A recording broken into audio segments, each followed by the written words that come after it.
Hello and welcome to the Raw podcast brought to you by the Sunderland Echo. My name's James Copley and I'm joined by my colleague Phil Smith. Sunderland are top of the Championship, 5 points clear at the top of the league after 3 wins on the spin. It feels nice to say that, Phil. It does, yeah. I think obviously the top of the league thing is incredible. I think to win 3 games in a week, I think is something that is worth reflecting on and dwelling on. To do that in the Championship, 2 away games. The fact that one of them was a Saturday turnaround, which was very much not an advantage for Sunderland, I think is a really, really impressive achievement. Actually, won all 3 games in very different ways. The contrast to the Oxford game and the Luton game, for example. To show those different sides to the game is quite remarkable, really. And obviously, we have the realism that the whole game might have gone slightly differently on another day. Although I do think Sunderland deserved to win. The Luton game obviously could have gone a different way on another day, even though Sunderland showed a lot of really admirable qualities. But to win 3 games in 6 days in the Championship, especially with 2 of them on the road, I think is a hugely impressive achievement. Yeah, it is. And I think, as you mentioned, the 3 games being so vastly different is really impressive. I think all of Sunderland's opponents, or 2 of Sunderland's opponents, particularly Luton and Oxford, I think they'll have had an extra day, possibly even Hull as well, an extra day's rest and recovery, given the nature of Sunderland's Championship schedule. But the whole game decided by a moment of quality. The Luton game, I think, that was the most impressive out of the 3 for me, in terms of it was such a big physical test, and Sunderland did so well to stand up to that in such a highly charged atmosphere as well. I was really taken aback actually by how impressive Luton's fans were. In a sense, it's a very tight stadium. They make it very difficult to play there, and for Sunderland to come away with a 2-1 victory there was mightily impressive. And then to fast forward to the Oxford game, I think I said to you in the moments after the final whistle, Phil, that it's very rare that I've seen Sunderland play a game of football and there almost be no jeopardy. There was no jeopardy in that game at all. I think the first shot on Sunderland's goal came after 30 minutes and it was straight at Simon Moore. And I don't really remember Oxford having another attempt after that. If they did, it was possibly from range. It was such a comprehensively brilliant and measured display. And the scary thing is, in a way, is that I actually think Sunderland have a few more gears to go from that Oxford performance. It was, I wouldn't say playing within themselves, but I don't think they put Oxford to the sword as much as they could have if they were at full throttle, having not played 3 games in 6 days. Yeah, I think one of the things that Labrise is really big on is a word he uses a lot is efficiency. He's obsessed with this 46-game season, which obviously makes sense if you think about it. He's only ever had a senior management career in France where they played 34 games. So from his perspective, he's like, we still have a full season to play. But I think it's a really important part of his philosophy is that he talks a lot about players about managing their energy. And I think we have seen it already. So sometimes this season where Sunderland haven't necessarily gone to really put the foot on the throat. I think Sheffield Wednesday is an example where there was no real need to. The game was kind of won, and I think you saw some management of energy, if you like. Labrise would call it efficiency, and we definitely saw that on Saturday. I think I completely agree with you with Luton, and I think anyone who's been there will know and say the same. Any fan that it is a unique kind of atmosphere. Fratton Park's the only one that comes close, I think, in terms of the sort of the modern era, in terms of the intensity, how close the fans are, the kind of noise that it is able to get there. Plymouth actually is starting to get there, to Plymouth's immense credit. And I think that was hugely impressive that someone were able to stand up to that. I think, though, in some ways, I think the Oxford win was a lot more impressive for the reasons that you've outlined there, which is I think if you played that game 100 times over, I think Sunderland win it 99 times. Whereas the Luton game, understandably, and it's not a criticism, it's, you have to ride your luck there a bit. If you played that game 100 times over, Luton would win a few of them. I thought this was just a complete domination from first whistle to last, where I agree with you. You could say that Sunderland weren't ruthless enough, they could have scored more. But the reality is, I don't think for a single second I thought they were going to lose that game. They just had a complete level of control over it. And that was what I found really exciting, because it's not really it's not really a performance that we've seen from Labrise so far. Just a complete domination of the football, a complete domination of the game, controlling the game with the ball. most of the times when we talk this season about someone being in control of the game, it's been about their defensive shape, counter-attacking. This was the first time we've seen them put in what I would describe as almost like a Mowbray-esque performance, where the passing was fantastic, real thirst and to dominate the ball. But what they also had was a really, that sound defensive structure was still there. So, I think that not getting carried away, because I think we know Oxford are going to probably be in the bottom half of the league this season. Having said that, they've drawn their last 5 games, including games against Burnley and West Brom, so we shouldn't write off the achievement either. So I think, I think that's the big thing, as you alluded to towards the start there. The big thing taken away from this week is to see someone win very different games in very, very different ways. I'm not sure that's a trait we've associated with them over the last couple of years. So that's really exciting, and ultimately it's credit to Lebris, because I think there's a real tactical flexibility within the squad. I think that he's developing. It was really pleasing for me to see Oxford's players, with the greatest of respect to them, come to the Stadium of Light and almost wilt in the face, not only of the crowd who were very good, but in the face of Sunderland's technical ability as well. It felt like after 5 or 10 minutes, Oxford was sort of sat there thinking, oh my God, what is this? What is this midfield? They are just playing round us. Patrick Roberts is getting the ball and beating 2 men every time.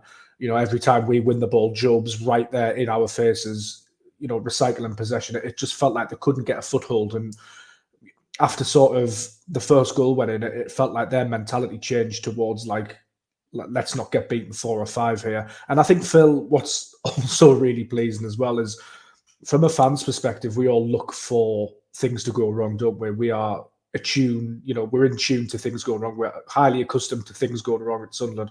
So coming into that Oxford game, you're looking at it going, 3 games in 6 days, we're top of the league, we're going to extend our lead at the top of the league. It's Oxford United, who aren't in very good form. It's at home. That means we'll probably do as Sunderland and get beat. But for once, we didn't, and we turned in a majestic performance. Yeah, I thought that was one of the biggest sort of fears going into the game, that it'd be a bit after the Lord's Mayor's show.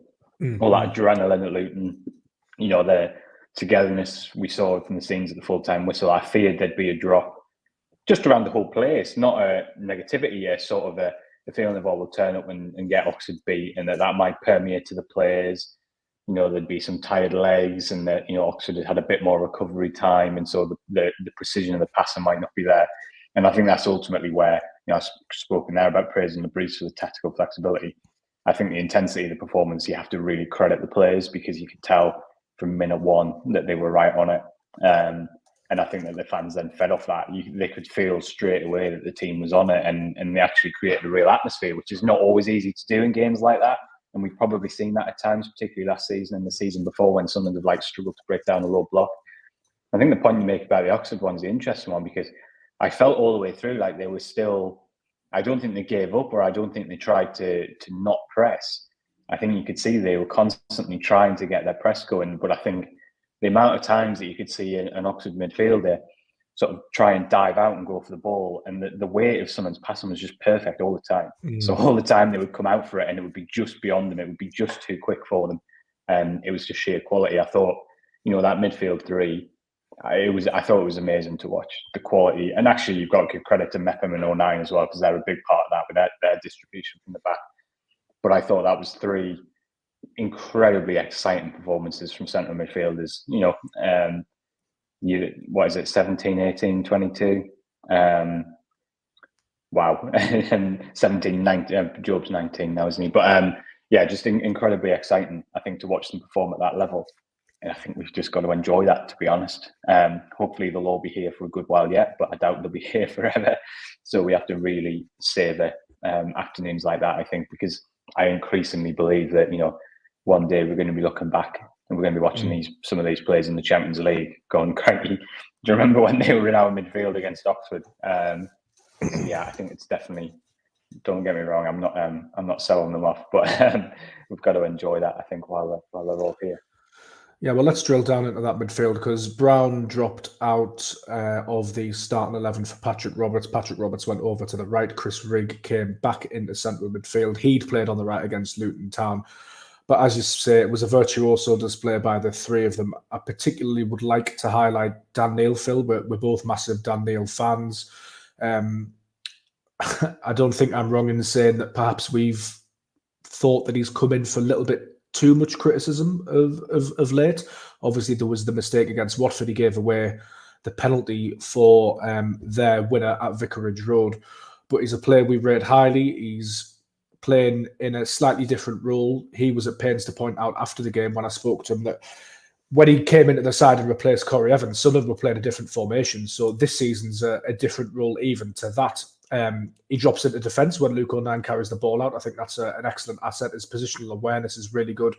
And as you mentioned, against Oxford United, his weight of passing was sublime. The club posted the highlights video of him running the show, and it's hard to disagree. That's the Dan Neil we all want to see, isn't it? Perhaps at times this season, there have been a few moments where he has been a little bit under par. But I think what we do need to remember is that there is a seriously talented player there. And it's a bit like the Mepham syndrome, isn't it? Because Dan Neil's been around for a little while, because he's 22, and because we at Sunderland have this warped perception of what old is, we sort of think like, I certainly fall into the trap of thinking he's older than he is. I thought he was about 24 or 25, but he's still 22. He's still really young. To be putting in the displays that he's putting in the Championship as captain as well, you know, with the pressure that comes with, I think it's superb. And I think he's a brilliant player. Speaking to him after the game as well, I think he's really taken on that captaincy role. He speaks so well of his teammates. And I think Sunderland have got a real gem. We'll come on to Rigan Bellingham. But Dan Neil, I think, is fantastic. Yeah, definitely. I think I think the thing as well is what you saw at the weekend was, I don't think it's any coincidence that all the good stuff, all the very best stuff of Neil's game, the way he's able to set the tempo of the game, his passing range, the precision of his passing, the weight of his passing. I think like it's no coincidence that we maybe haven't seen a performance like that this season. Well, because Sunderland have never come close to having 60% of possession this season. If we think about a lot of the games, you know, Sunderland are generally sitting a little bit deeper. They're seeing less of the ball. And I don't think you're ever going to fully see the full sort of range of what Neil can do.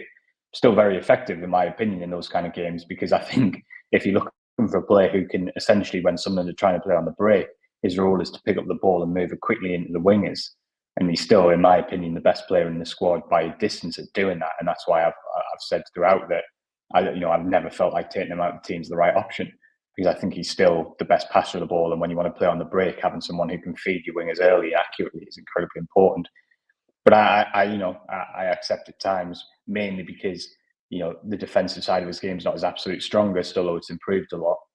Sometimes when you're not having a lot of the ball, it can look a little bit clunky.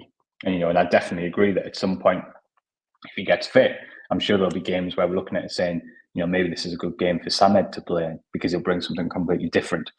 But I think I think Saturday was a really timely reminder of just how good and how talented Dan Neil is. As you say, still very young. You know, but it's no surprise to me that when Sunderland completely got on top of the game and played a different way and controlled possession, it really brought out just how good Neil is. And Jobe in front of him as well. I'm starting to run out of things to say about him. As he put in a pass for Rig, he sort of got it on the half turn. He played in Rig. Rig had a shot which was saved out for a corner. There was a moment as well that he again received the ball on the half turn, curled one, and I think it hit the stanchion of the goal. I think it's very easy to say that certain players have good physical attributes, but the way he uses his physical attributes in terms of his height, his size, the way and how intelligently he uses it to recycle the ball, to win the ball back, the desire to sort of do those doggies, and I would put Neil and Rig into that category as well, to do the dirty work, to do the hard graft. It's so impressive for his young age. And as you say, I think it is one of those where enjoy him while he's here, because he is going right to the top. And we're not even really talking about him being Jude Bellingham's brother anymore. He's become a player in his own right, and rightly so, because his performances have warranted that. There's none of this talk about him just being in the team because Speakman's friends with the family and whatnot. He is there firmly on merit and has been for a long time now. I think you're starting to see that he's really embracing that box-to-box role, if you like. You know, we talked about it a lot last year about his best position, and I was quite in the camp of like, why doesn't he have a go at being a striker? Because he can do it, and there's not many of them around. But I think that to be fair, it's hard to make that case now when you see just how superb he is. We've always known he's got that athleticism. That was clear from day one, that he was going to be able to run more than pretty much any other player on the pitch. I think what we're seeing this year is that I think the speed of his passing has gone up. I don't know if that's because he's fresher. You know, maybe towards the end of last year it was a bit of a mental fatigue. Not easy playing in that team. Obviously, he was playing every game of pretty much of his first professional season. I think the speed of his passing, to me, and the speed of his decision making has definitely improved very, very quickly. I don't know if that's because of the training he's doing or whether it is a mental sharpness thing, but I think that's what's so notable. I think he's been exceptional this season. And the one thing, and I raise it because it was something he himself mentioned after his goal against Derby, was talking about how his game has obviously improved from last season. The one thing he didn't want to do was to lose that goal scoring knack, because naturally, if he's got more defensive responsibility, if he's having to get up and down the pitch more, there's a chance it takes away from what he did last season, which not many players have, which is a knack of being in the right place at the right time in the box. And I think that was why that goal was so encouraging, to see him sort of crash the box to get in between the two defenders. And it's a really good finish as well. Like, I think he makes it look easy. I think you have to watch it back and then be like, actually, there's a lot of players would have headed straight at the keeper, or, takes it so calmly. So I think that's really exciting, because hopefully that's a sign that, all those other improvements in his game, hopefully now, we'll start to see him get in the box a little bit more as well, because he's so effective at doing that. And when we were in the press conference afterwards, LeBrie spoke about that, didn't he? He kind of said that when you're implementing a new playing philosophy, when you're implementing a new game model, the final third is the hardest bit. It's almost like the last bit that you do. You get the defensive structure right, you get the shape right, and then you build in towards the final third. And you could tell that he was really, really encouraged about Jobe getting in that position. It's clearly something that's been on his mind, something he thinks he can do more of. So, yeah, it's really exciting. And I'm with you. Like, I think that the penny is dropped now, where you're like, oh, okay, yeah, this kid's going to play in the Champions League. I think this kid's going to get international caps. Might be a way off yet, but you're like, oh my God, yeah, he is something quite special. And I think that, do you think Sunderland have to go up for him to be a Sunderland player next year? I increasingly think so. I think we're bordering on that level of performance, to be honest. Obviously, there was Palace interest last season. He signed the new contract, but I just think his physical attributes, his talent, the name will come into it as well, because it's a bit of a glamour signing, isn't it? I think it's the quality and the athleticism more than anything else. I just think teams are going to want to take a punt on that, because it's so unique. I don't think it happens in January, though. There may well be interest, but I don't think a deal like that would happen in January. No, just because, I mean, for a Premier League club to sign Bellingham in January, you're likely going to be maybe struggling at the wrong end of the table. And is a 19-year-old Jobe Bellingham going to come in and fix your problem in the Premier League? Yes, he's extremely good, but probably not if you're towards that bottom end.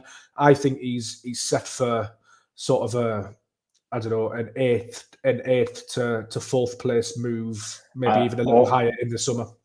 I think you could go abroad and play in a team that's in Europe. Like, I think Dortmund or something.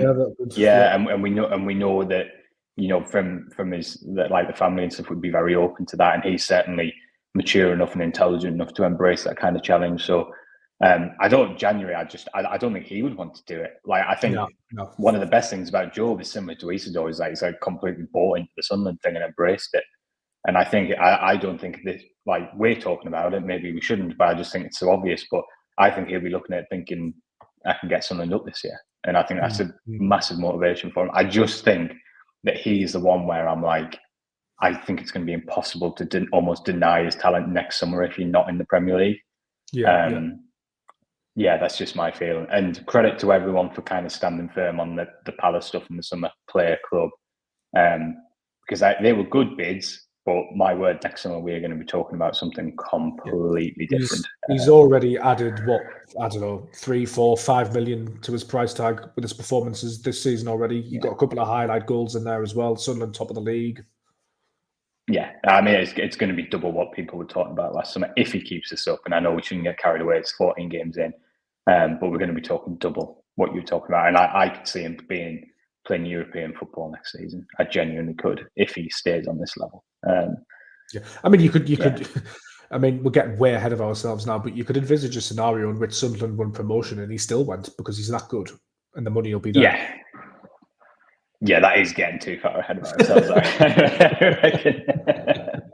Let's But yeah, let's no. I listen. I think there'll be huge bids for Jobe next summer. I think we both agree on that, and I think that if Sunderland are in the Premier League, then there'll be there's a conversation there about is a year in the Premier League with Sunderland the best thing to do. But I think I feel he's destined to be in a top division next year, regardless. and I think as well in terms of the way Sunderland's viewed, like globally or in the United Kingdom by scouts, other teams, players. When we spoke to Christian Speakman in the summer, he referenced like a proof point in terms of Callum Doyle. Well, Sunderland have moved on from that now, and they've got various other proof points: Jack Clark, Chris Rigg, Patrick Roberts, Jobe Bellingham. It's fast becoming a really, really good place to go and get your career kick-started as a young player to play games. It'll be a sad day when a Jobe Bellingham or a Chris Rigg does eventually go, but I think it's one of those where you can sort of accept it given the sort of the in quotes net positive that it's had on the football club as well. You get the money obviously as well. I think the Clark thing's a big one really because we spoke loads in the first 18 months to 2 years when this new kind of regime took over about saying like it's going to be really interesting when the first big sale happens, what the mood is, how it's perceived. Now the Stewart one was funny because I think everyone accepted that they got a really good deal for Stewart given his injury situation and his contract situation. But obviously they're pretty, I think we can say at this point, they fairly spectacularly failed to replace him. Now, to be fair, Mienda looks a really good investment and you have to, tip your cap a year later and say, yeah, they've invested in a good player for the long run there. But generally speaking, they weren't able to replace him. I think the Clark thing is massive because like the Clark thing was a bit of a masterclass. They got Mundell in 6 months before. He settled. He got a bit of action here and there. And then he was ready for first full pre-season to really attack it. And he's fit seamlessly into that role. It would have seemed incredible to us on the eve of the season to imagine that Clark would get sold. Our fee would be realised quite early in the season, and we'd be sat here talking about someone with 28 points from 12 games. Well, that would have seemed inconceivable to us. That Bradford City game, Mundell played on the left pre-season, and he was good. Don't get me wrong; we all thought it was a promising performance, but we didn't imagine that he would hit these heights after Clark's sale. No chance. No, I mean that performance did make us both go, and anyone who was there, like, okay, yeah, this he has absolutely gone through another gear from where he was when he first arrived. I think that was obvious, but you couldn't have envisaged these kind of numbers, and I think that is now. The knock-on effect is the time the next one goes, which will happen at some point, regardless of whether someone gets the Premier League or not. I think there will be it won't feel quite as dramatic, I don't think, because I think the Clark thing is built. What's happened with Mundell, I think, is built a level of trust. Is probably how I would put it. I think, because that like let's be fair, that has been a masterclass.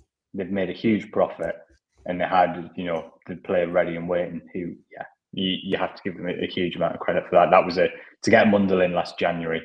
The window as a whole, like last summer, was not what Sunderland needed. We don't need to be revisionist about that. It was not the window that Sunderland needed. Absolutely.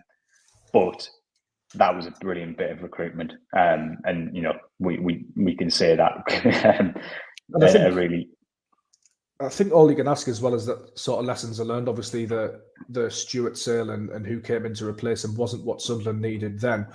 But with Clark Mundell, they appear to have learned from that in a way as well, and they've identified a replacement and already had him in the door. Which, when you look at the likes of Brighton and Brentford, that's how they tend to do it in the Premier League. That the replacements bedded in for 6 months, already in the door. They're already preempting these sales. Maybe perhaps with Stewart it was tougher because strikers are harder to come by, and that was a deadline day deal that sort of came out the blue in a sense as well.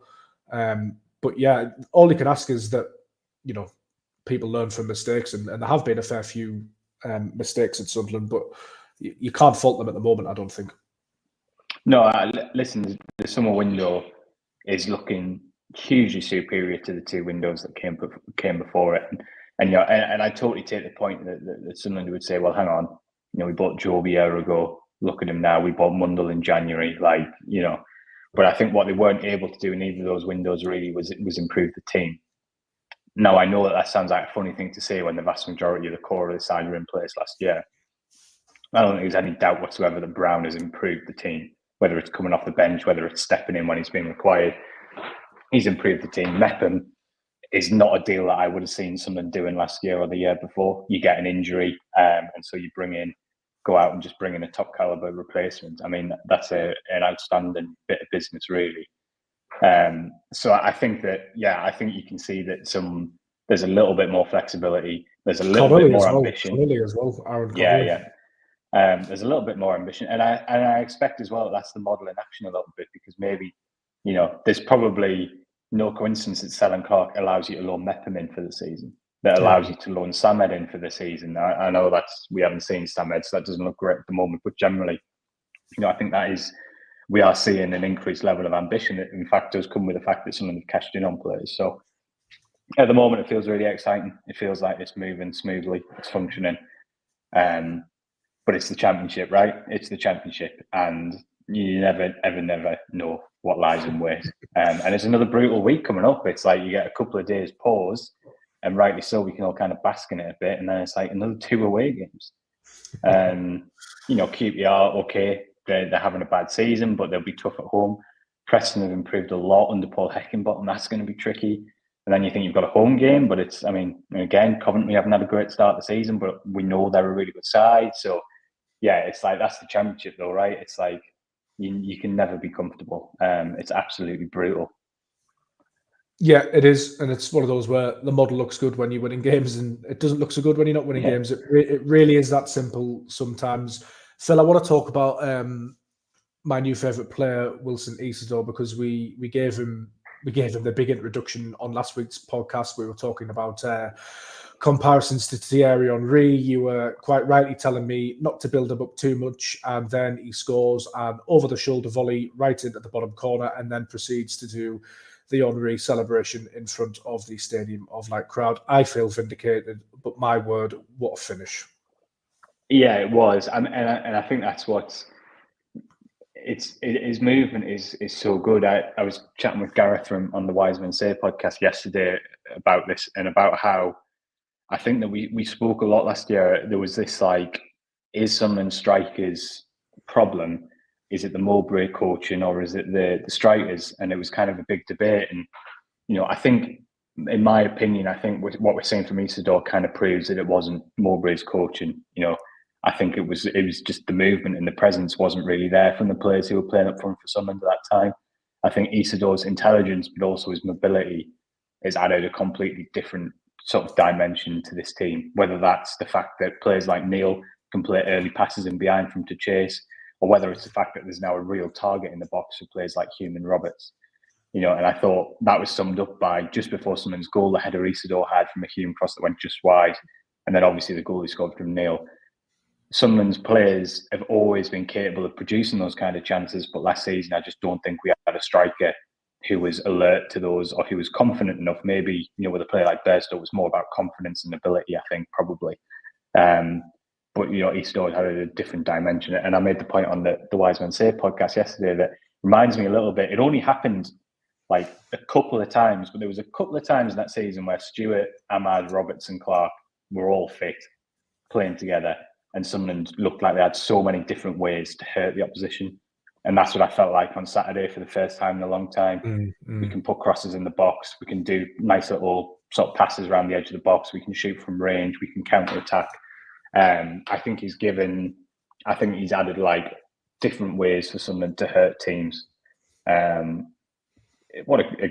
credit to Labriso. I think was fairly influential in that transfer. It looks a fantastic pickup. It was funny to speak to Dan Neil after the Oxford game, actually, because he's obviously got the assists for Isidor's most recent goals against Hull City and Oxford. Obviously, Hull City with that sort of tackle, which Isidor had to do quite a bit. And then the goal as well, it was a lovely ball around the corner for Isidor. And somebody pointed out to Dan how nice of a baller he was. And he said the same thing that he did about the Hull goal. And it's like, well, he still has a fair bit to do, to be fair to him. So, great humility shown. We did touch upon it last week, I think, Phil, from memory, but you wrote a piece about Isidor's loan situation on the Sunderland Echo website, which you can all go and read. just briefly outline that again, because there's a fair bit of interest around that now, given his goal return, understandably, and reflected as well in how many people actually read the piece. Yeah, so I think there was a bit of confusion sprung up, understandably, from the fact that when he signed, Sunderland announced it as a loan for the season with an option to buy, and Zenit announced it as a loan with, I think, mandatory right to buy, I think was the phrase they used. Yeah. So anyway, my understanding of the situation basically is it's similar to Diaki's when he came from Union Berlin. So it's a loan.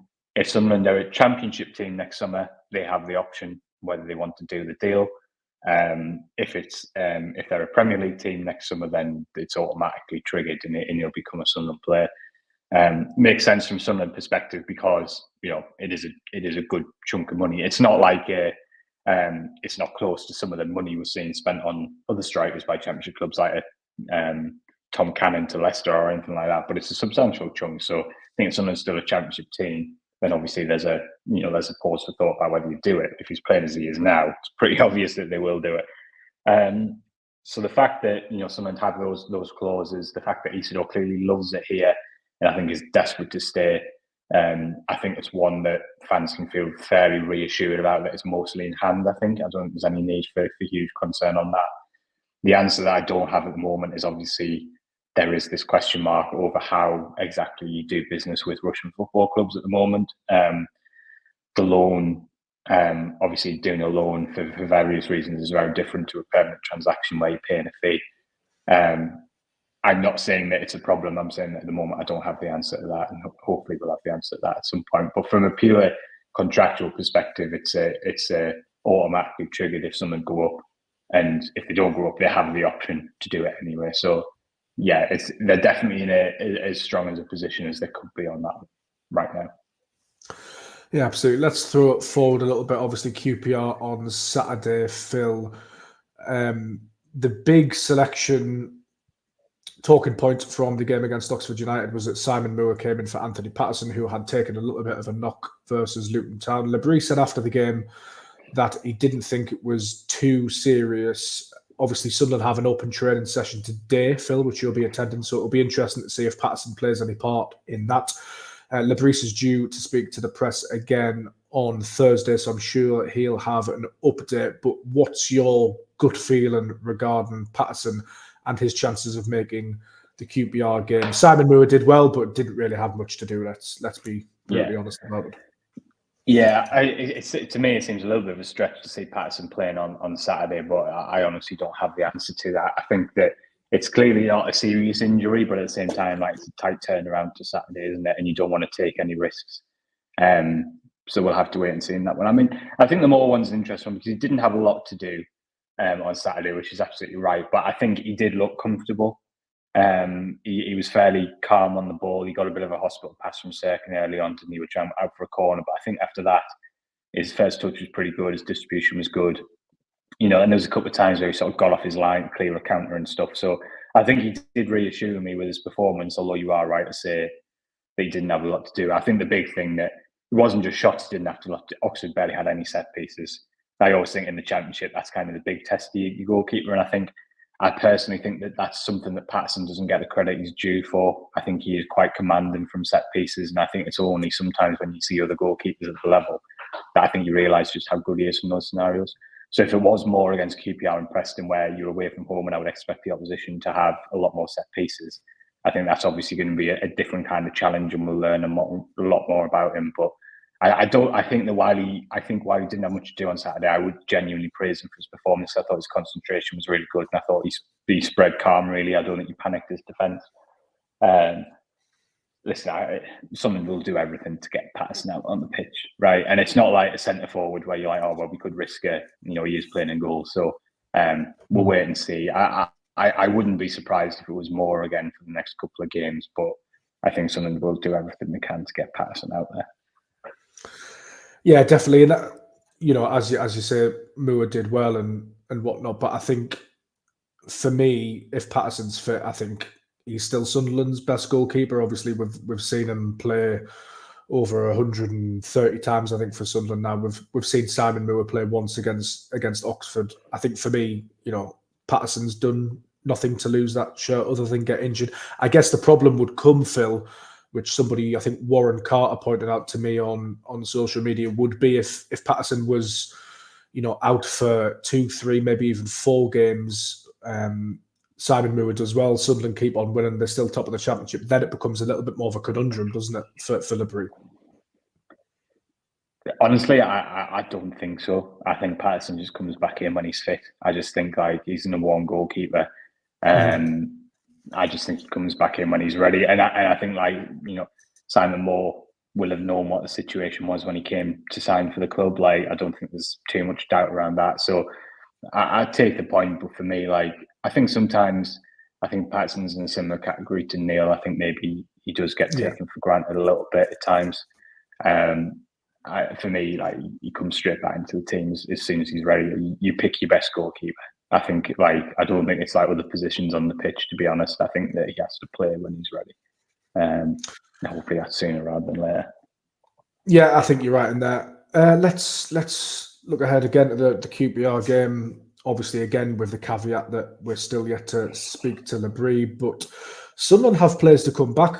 Just thinking beyond the QPR game as well, Dan Ballard, Eliza Mienda. Josh on social media points out that Alexic has been on the bench but hasn't had a minute yet. Obviously, Abdullahi's a little way off. Jensen Seelt to come back at some point. Aji Alisi, Samed as well. That's what's exciting in a way, Phil, isn't it? Is that Sunderland are doing so well and are 5 points clear at the top of the championship, but there's quality to come back. Yes, they're likely going to pick up injuries and suspensions as time goes on. We have Jobe Hume and Chris Rigg on 4 yellow cards. So there is that to consider as well. But Sunderland's squad at the moment seems to be in a healthy position for the most part, with a little bit of a caveat that at full back it's perhaps a little bare. Yeah, it's exciting as long as they all do come back fit and firing. I know that sounds like a really obvious point, but I say that specifically because I do think that it's not always easy for players to come back fit and firing when they haven't got the pre-season base. So I think we have to be patient with Ballard, for example. He missed most pre-season. Elise hopefully will be slightly different because he had a really strong pre-season block, and I think his fitness should be really, really good. But players like Paveda, Samed, Abdullahi, Sealt, they can definitely have an impact. I'm not saying they can't have an impact, but I think you've just got to be realistic about even the point in which they return to full training, they're still going to be some way off realistically competing for place in the starting 11 because their base level of fitness and match fitness is not going to be anywhere near really most of the players who were sort of fit from day one of pre-season. So I have slightly mixed points on that one. I do think there's depth in the squad. I do think we can be excited about the players eventually coming back. But I also think you have to be a little bit realistic about some of those players we might not see the best of this season, especially players like Abdullahi and Sealt. So I think we have to be a little bit cautious about that as well. And I do think that I do think January is going to be an important month because although I think the depth in the squad in theory is quite good, I think January will be an opportunity to add some real first team competition to the squad. I think that's going to be really important as well. Yeah, and just to finish off the podcast, Phil, obviously Sunderland are top. We've mentioned that several times now, but I never get bored of saying it. What should be our sort of minimum expectation for this side now? And how excited should we get? Yes, it's only 12 games in, but Sunderland have come through a variety of different tests. There's always the other teams in the championship that have bigger budgets and all of that sort of stuff. But how carried away should we be getting with this under Liberty at the moment? Well, I think we can definitely talk about Sunderland as a promotion contender now. I think we're far enough into the season to sort of have that view. I don't have any qualms sort of saying that, but I think it's important that. I think one of the really powerful things about this early run is it doesn't feel like there's a huge amount of pressure on Sunderland, and I think that's a huge positive. And I think that'll be a huge positive for Sunderland if we can keep that going through the season. I think there'll be certain clubs in this division who are up there at the moment who expect to go up, and every bad result is a real pressure moment for them. And I think if Sunderland can avoid that, I think that's a really powerful thing. I think if you're asking sort of expectation, I would say from this start, I think we should expect Sunderland to get into the playoffs. I think that's fair. I think that with the quality of players that they've got and the points that they've already accrued, I think they should be able to get into the top 6. I think that's a fair sort of expectation level.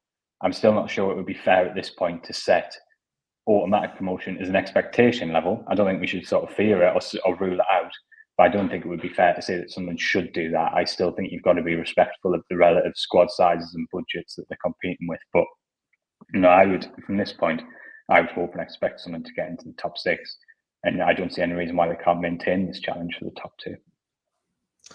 Yeah, I always say that if you come through the busy festive period and you're still right up there, then it's time to get excited. I am very excited at the moment. Yeah, for sure. It's really nice that Sunderland are playing so well, but I think you've just got to get through that festive period for me. And that I'm not trying to sort of play down Sunderland's achievements this season. I'm as excited as anybody else, and I think we should get excited. I don't see any reason to sort of be glib or down about it. But I just think you've got to get to the other side of Christmas, personally, for me.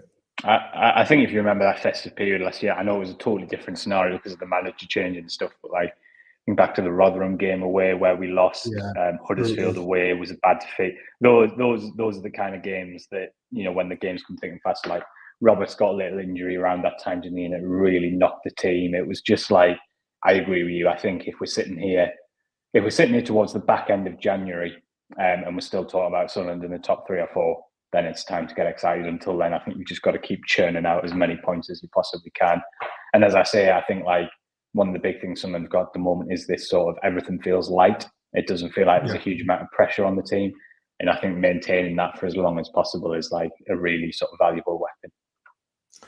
No, it is. And don't get me wrong, I think Sunderland are better than the sides I'm going to mention. But just off the top of my head, from memory over the past like 2 or 3 seasons, Reading were up there at one point, weren't they? QPR were up there. I think Preston were up there at one point as well. And they all sort of fell away. So we always have that in the back of our minds as Sunderland fans, don't we, Phil, that things could go wrong. I guess it's that syndrome, coming into the Oxford United game. We're all conditioned to think, oh, this will go wrong at some point, which doesn't necessarily mean it will. Yeah. No, of course not. But I think every fan of every football club would say that. I think that's just the reality of being a football fan. But listen, I think we should feel confident about what Sunderland can do this season. I really do. I think you need luck. You need your luck with injuries and what have you. I think that's true of every team in the division. But I feel quite confident about what this team can do. I just think it's important that if luck goes against them, if they get some injuries and because of the depth. I don't think it's as strong a division this year as it was last year, but I still think it would be no disgrace if Burnley finish above Sunderland in the table or whatever. I think as long as we keep that perspective, then we can be really excited and really be really bullish. No, absolutely. Thanks for joining me, Phil. You can head over to the Sunderland Echo website. Phil will have updates from Sunderland's training session today, including any little injury updates that might throw up. There's also Lebris's press conference on Thursday. I will have full coverage from Loftus Road at QPR on Saturday. Thank you for joining us on the Raw podcast, and we will see you next time.